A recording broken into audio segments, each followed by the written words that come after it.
Hello everyone, आज का जो सेट है वो बहुत ही एक स्पेशल सेट है। और क्यों ना हो, क्योंकि जितने भी यंग कलेक्टर्स हैं, जितने भी न्यू कलेक्टर्स हैं, जितने कलेक्टर्स हैं मोस्टली उनको हाइपर कार्स काफ़ी पसंद आती हैं। हॉट व्हील्स में जो एग्जॉटिक कार्स होती हैं, जैसे कि मेन लाइन्स का जो एग्जॉटिक लाइनअप होता है।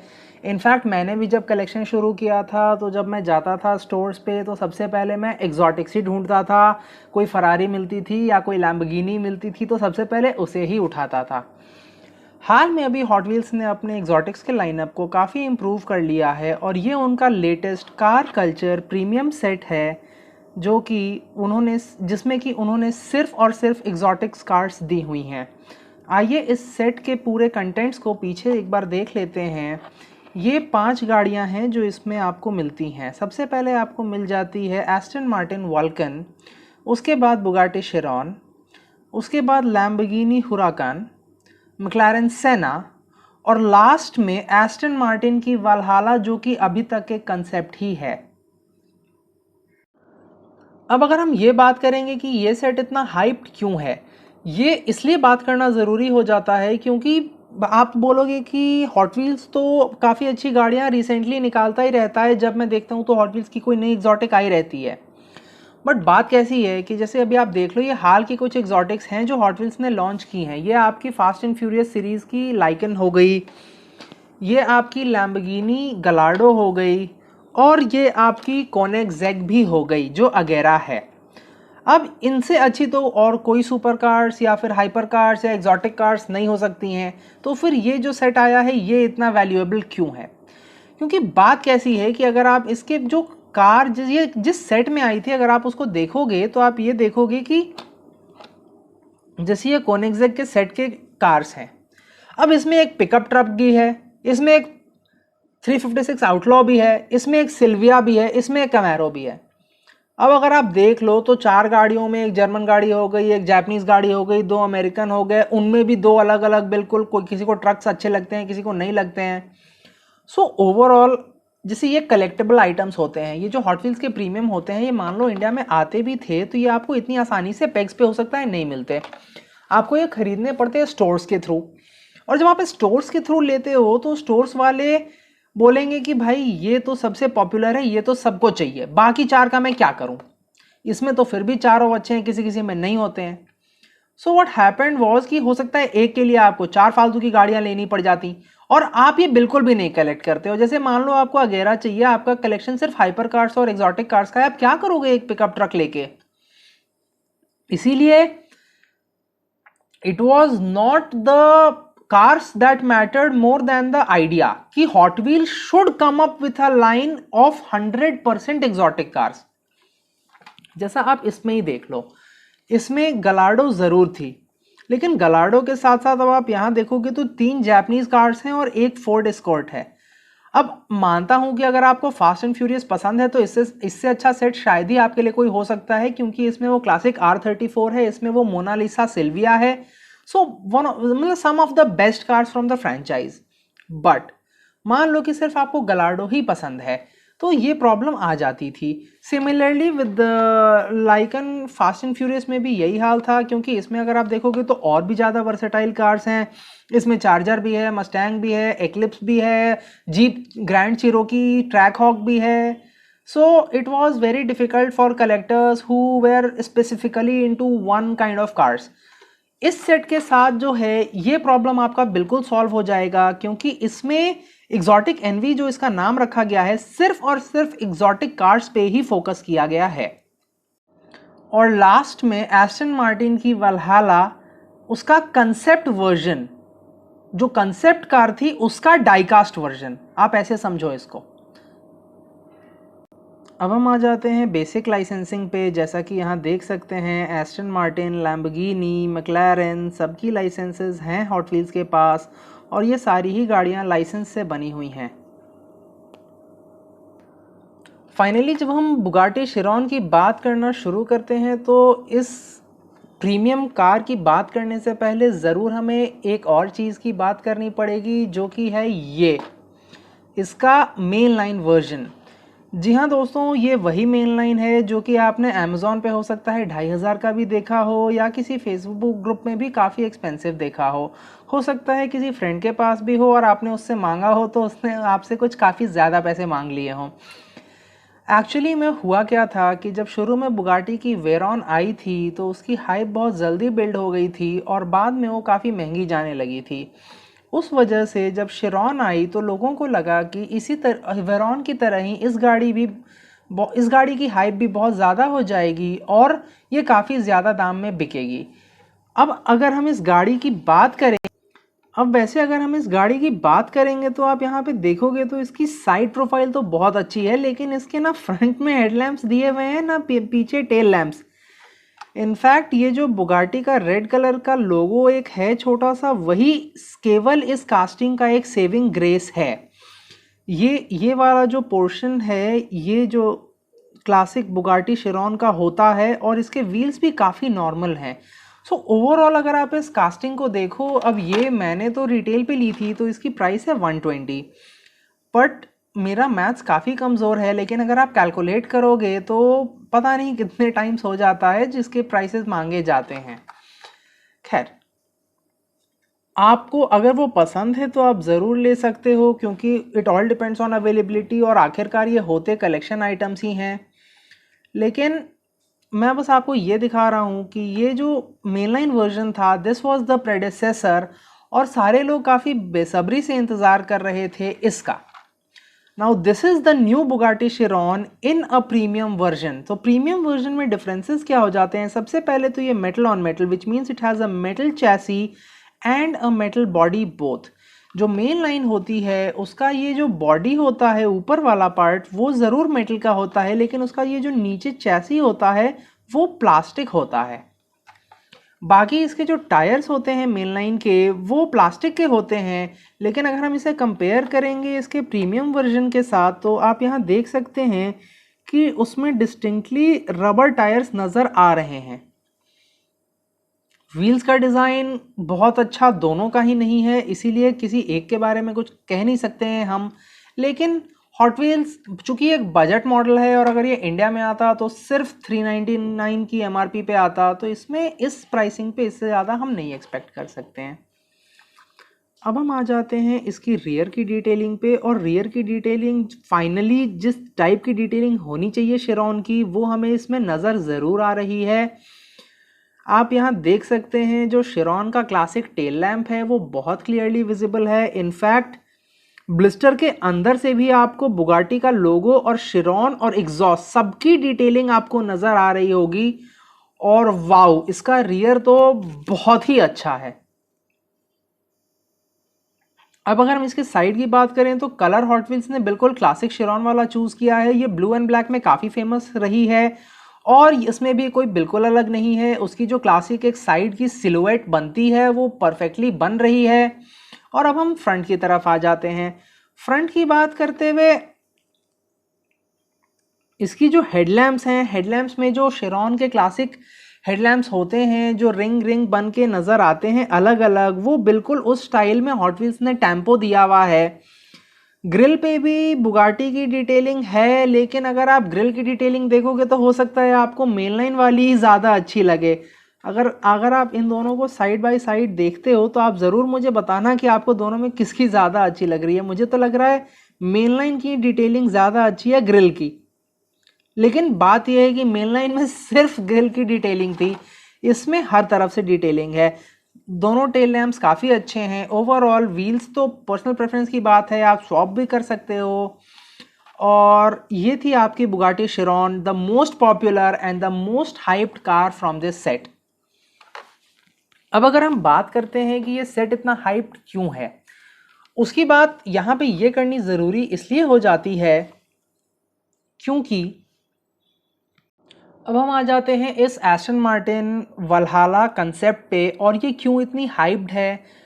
पहली बात तो ये है कि ये अभी तक एक कंसेप्ट है, ये गाड़ी असली में अभी तक लॉन्च नहीं हुई है। तो सबसे पहले ये देख के अच्छा लगा कि बहुत बार ऐसा होता है कि गाड़ी लॉन्च हो जाती है और लोग 5-5 साल तक वेट करते रहते हैं कि भाई इसका हॉट व्हील्स कब बनेगा। यहाँ पे एक कंसेप्ट कार का जो हॉट व्हील्स का डाइकास्ट बन गया है उससे ये अच्छा लगता है देख के कि फ्यूचर ब्राइट है और नई नई गाड़ियाँ हमें देखने को मिलती रह सकती हैं। अब जहाँ तक इसकी कास्टिंग की बात करेंगे तो कास्टिंग थोड़ी इसकी देखने में बहुत ज़्यादा हो सकता है आपको अच्छी ना लगे, क्योंकि इसका जो रियर है वो थोड़ा डिफरेंट है कंपेयर टू अदर कार्स, और सिमिलरली जो इसका साइड प्रोफाइल है हो सकता है आपको इसका ग्राउंड क्लियरेंस थोड़ा ज़्यादा लगे। रेड एंड ब्लैक का जो कलर कॉम्बिनेशन है वो बहुत अच्छा है और फ्रंट की जो डिटेलिंग है वो बिल्कुल एक्यूरेट है जैसी असली गाड़ी की है। गाड़ी की जहां तक बात करते हैं, ऑब्वियसली ये जो कार है ये एस्टन मार्टिन ने रेड बुल रेसिंग के साथ कॉम्बिनेशन में कोलैबोरेशन में बनाई है और ये फार्मूला 1 इंस्पायर्ड एक रोड लीगल कार बनाने की कोशिश है। सो जो इसकी स्टाइलिंग है it is focused on performance, तो हो सकता है जैसे आप देखो कार्ड आर्ट में ये बहुत ज़्यादा अच्छी लग रही है, बट कास्टिंग थोड़ी बहुत ऊपर नीचे हो जाती है क्योंकि एक तो ये 1:64 है, तो 1:64 में एक्यूरेसी मेंटेन करना काफ़ी मुश्किल होता है और हॉट व्हील्स एक बजट ब्रांड है। So I think these are the problems. Overall main है कि देख के अच्छा लगा कि नई नई गाड़ियां भी आ रही हैं हॉट व्हील्स में और द फ्यूचर इज़ ब्राइट। वल्हाला के बारे में आपके क्या विचार हैं आप ज़रूर बताइएगा। काफ़ी लोगों को पसंद है ये गाड़ी और कास्टिंग भी उस वजह से ही उनको अच्छी लग रही है, बट ओवरऑल काफ़ी लोगों को ये कास्टिंग बिल्कुल ही पसंद नहीं आई। So it is all depending on personal preference. अब हम आ जाते हैं एस्टन मार्टिन की वल्कन पे। वल्कन भी एस्टन मार्टिन की ही एकदम ट्रैक फोकस्ड कार जिसे हम कहते हैं वो है। इनफैक्ट आप इसका पहले कार्ड आर्ट देख लो, कार्ड आर्ट तो बहुत ही सुंदर है। हॉट व्हील्स ने इस पूरे सेट का कार्ड आर्ट बहुत अच्छा बनाया है और कलर भी जो है कलर उन्होंने क्लासिक वल्कन का चूज़ किया है और हॉट व्हील्स की ये मेन लाइन भी आती थी। इसकी जो सिलुएट है वही सब कुछ है, बाकी डिटेलिंग जो होनी चाहिए वो ना पीछे से ज़्यादा दी थी हॉट व्हील्स ने मेन लाइन में, ना सामने से ज़्यादा दी थी। इसमें फिर भी अगर आप ध्यान से देखोगे तो आपको ज़रूर हेडलैम्प्स नज़र आएंगे। बैजिंग भी काफ़ी अच्छी है। ओवरऑल जो डुअल टोन, ओवरऑल इस गाड़ी को इस सेट में देख के बहुत अच्छा लगा क्योंकि ये काफ़ी अच्छी कार है और हॉट व्हील्स की मेन लाइन आई थी उसका, चूँकि ये प्रीमियम वर्जन है डिटेलिंग थोड़ी अच्छी हो गई है और ओवरऑल ये दिखने में काफ़ी अच्छी लग रही है। अब हम आ जाते हैं one of the favourites of everyone, this iconic Lamborghini Huracan. और जब हम इस हुराकान की बात करते हैं तो सबसे पहले मैं आपको इसका एक मेन लाइन दिखाना ज़रूर चाहूँगा जो हॉट व्हील्स ने निकाला था काफ़ी पहले। अब अगर आप इन दोनों को साइड बाय साइड रख के देखोगे तो उस ज़माने में हॉट व्हील्स ने मेन लाइन अपने स्टैंडर्ड से बहुत ज़्यादा अच्छा बना लिया था। आप दोनों के फ्रंट की डिटेलिंग देखो, आप पहले मेन लाइन की देख लो और अब आप प्रीमियम की देखो। रियर की बात करते हैं, रियर की डिटेलिंग काफ़ी अच्छी है। हाँ ये बात ज़रूर है कि रियर में लाइट्स जो हैं टेल लैम्प्स वो उतने अच्छे नहीं हैं मेन लाइन के, लेकिन जो एग्जॉस्ट के टिप्स हैं वो कितने अच्छे लग रहे हैं। So I think this was always one of my favourite main lines. इसको प्रीमियम में देख के तो बहुत ही अच्छा लग रहा है। और अगर मैं इसका ईयर आपको बताऊंगा तो उस ज़माने में तो हॉट व्हील सिर्फ 99 की आती थी इंडिया में, ये 2015 की कास्टिंग है, काफ़ी रेयर हो गई है आजकल। सो मतलब मैंने मेन लाइन की इतनी तारीफ़ कर दी है तो आप समझ ही सकते हो कि ये ओवरऑल जो लुक है इसका, ये जो प्रीमियम लाइन वाली कार आई है नई एग्जॉटिक सीरीज़ में, ये तो मुझे बहुत ही ज़्यादा पसंद आई। व्हील्स भी बहुत अच्छे दिए हैं इसके, फ्रंट की डिटेलिंग भी बहुत अच्छी है। Overall great to see this edition in this set from Hot Wheels. What a wonderful casting and spec बहुत अच्छा चूज़ किया हॉट व्हील्स ने इसको बनाने के लिए और अपनी मेन लाइन से भी मैच कराया और दोनों को साइड बाय साइड रखने में भी बहुत अच्छा लग रहा है। ऑब्वियसली डिफरेंसेस होंगे क्योंकि 6 साल बाद एक तो ये आई है, ये 2021 की गाड़ी है, ये 2015 की गाड़ी है, तो टेक्नोलॉजिकल डेवलपमेंट्स होते हैं और बहुत सारी चीज़ें होती हैं, लेकिन फिर भी इतना कम का डिफरेंस आपको 6 साल के बाद और मेन लाइन और प्रीमियम में देखने को मिल रहा है, ये बहुत बड़ी बात है। फाइनली हम आ जाते हैं जो लास्ट कार है इस सेट की, वो है मैक्लारेन सेना। अब सेना जो है, सेना भी मेन लाइन में हॉट व्हील्स ने बनाई थी, और अगर मोटर स्पोर्ट्स का फैन है या फिर ट्रैक कार्स, परफॉर्मेंस कार्स, तो उसके लिए सेना एक बहुत ही स्पेशल कार है, क्योंकि इसका जो परफॉर्मेंस है वो काफ़ी जगहों पे अनमैच्ड है, और इसका जो हेरिटेज है वो भी अलग लेवल पे ही है। इसीलिए ये कार काफ़ी स्पेशल है सारे इंथुजियास्ट्स के लिए। अब अगर पहले इस गाड़ी को देखने से पहले एक बार हम इसका फिर से मेन लाइन वर्जन ज़रूर देख लेते हैं। मेन लाइन वर्जन इसका जो है ये कब आया था, ये आपका आया था 2019 में। 2019 में ये इंपोर्ट हुआ था और मैन्युफैक्चर भी 2019 में ही हुआ था। Okay, so this is basically 2019 main line, right. अब अगर हम इसे ध्यान से देखेंगे तो ये जो इसकी रियर की डिटेलिंग थी ये तो इन्होंने बहुत अच्छी की थी। जो मेन लाइन था उसमें रियर उन्होंने बहुत अच्छा बनाया था। आप देखो इस लेवल की डिटेलिंग बहुत कम देखने को मिलती है मेन लाइंस में, कि मतलब लोगो भी नज़र आ रहा है, बैजिंग भी इतनी बढ़िया है और टेल लैम्प्स भी इतनी बढ़िया है। साइड प्रोफाइल मैक्लारेन में ज़्यादा कुछ देने का होता नहीं है। सेना की जो विंग होती है वो बड़ी आइकॉनिक सी होती है, अगर आपने नेल कर लिया तो ओवरऑल कार आर्ट तो हमेशा हॉट व्हील्स का अच्छा होता ही है। एग्जॉटिक सीरीज़ की ये पार्ट थी। लेकिन अब फ्रंट पे आ जाते हैं भाई। फ्रंट पे तो उन्होंने ये मैक्लारेन का लोगो छोड़ के कुछ दिया ही नहीं था। ऐसा खाली छोड़ा, ऐसा खाली छोड़ा। ये गाड़ी इतनी गंदी नज़र आती थी, और मतलब मुझे सेना बहुत ज़्यादा पसंद थी, लेकिन मैं सोचा मैं ये गाड़ी लेके करूँगा क्या, क्योंकि इसकी फ़ोटोज़ तक आप नहीं ले सकते हो सामने से, इसकी हालत इतनी बुरी थी। उन्होंने कुछ दिया ही नहीं था। ये अच्छा, हॉट व्हील्स का एक ये होता है कि जो मेन लाइन्स होती हैं उसमें वो जनरली एक कोई 2 या 3 पॉइंट रूल होता है कि या तो फ्रंट और बैक पे देंगे, या तो साइड और बैक पे देंगे, या तो फ्रंट और साइड पे देंगे। ऐसा उनका एक चलता है कि हर जगह पे वो नहीं दे सकते हैं। It is not cost efficient for them for this price. यही चीज़ दूर करने के लिए वो अपनी प्रीमियम लाइन की कार्स बनाते हैं जिसमें कि चारों तरफ डिटेलिंग देते हैं। हाँ, ये कार अगर आपने फोर्जा होराइजन के लॉन्च स्क्रीन पे देखी है, जो इनिशियल स्टार्टिंग स्क्रीन होता है, क्योंकि ये फोर्जा होराइजन के साथ ही कोलैबोरेशन में हॉट व्हील्स ने भी बनाई थी, और ये वही कार है जो फोर्जा होराइजन के स्क्रीन पे आती है जब आप गेम ऑन करते हो। अब हम प्रीमियम सेना पे आ जाते हैं। एक तो इसका जो कलर है वो कलर बहुत अच्छा चूज़ किया इन्होंने, और अगर आप इन दोनों को साथ में भी रखोगे ना तो ये एक पेयर बहुत अच्छा बनता है, क्योंकि ये काफ़ी डार्क सा शेड है ब्लू का ही, और ये मुझे ग्रेइश ब्लू टाइप का कुछ नज़र आ रहा है। So overall both of these are very contrasting and looking good. पीछे की बात कर लेते हैं। जब मेन लाइन की डिटेलिंग इतनी अच्छी थी तो इसमें तो मतलब कोई कसर नहीं छोड़ी। बैजिंग और क्लियर कर दी, टेल लैम्प्स और बढ़िया बना दिए, और विंग भी थोड़ा और अच्छे से ही बना दिया। साइड की भी बात बहुत अच्छी है, साइड से भी उन्होंने बहुत अच्छा किया। और मेन लाइन में जो असल प्रॉब्लम था कि फ्रंट की डिटेलिंग बहुत पुअर थी, फ्रंट यहाँ पे उन्होंने पूरी तरीके से सही कर दी है। अगर आप यहाँ ध्यान से देखोगे, एक्चुअली ब्लिस्टर की वजह से देखना थोड़ा मुश्किल हो जाता है क्योंकि ये गाड़ी, लेकिन शायद ये टॉप एंगल बेस्ट है ये देखने के लिए। आप देख सकते हो यहाँ पे हेडलैम्प्स बहुत क्लियर हैं, और ओवरऑल जो ये कार है ये काफ़ी यूजेबल हो गई है। हॉट व्हील्स की हेरिटेज और मैक्लारेन की हेरिटेज और सी हेरिटेज, तीनों ही चीज़ों को कंबाइन करके ये बहुत एक अच्छी कार है। और ओवरऑल जो ये सेट था बहुत अच्छा लगा देख के कि हॉट व्हील्स फाइनली एक प्योरली फोकस्ड एग्जॉटिक सेट बना रही है। और आपको ये वीडियो कैसा लगा, आपको इस सारी गाड़ियाँ कैसी लगी, आपको उन गाड़ियों के बारे में जो मैंने आपको मेन लाइन्स के साथ कंपेयर करके दिखाया कि क्या डिफरेंसेस हैं क्या हैं, वो कैसा लगा, आप मुझे ज़रूर बताइएगा। Thank you so much for watching.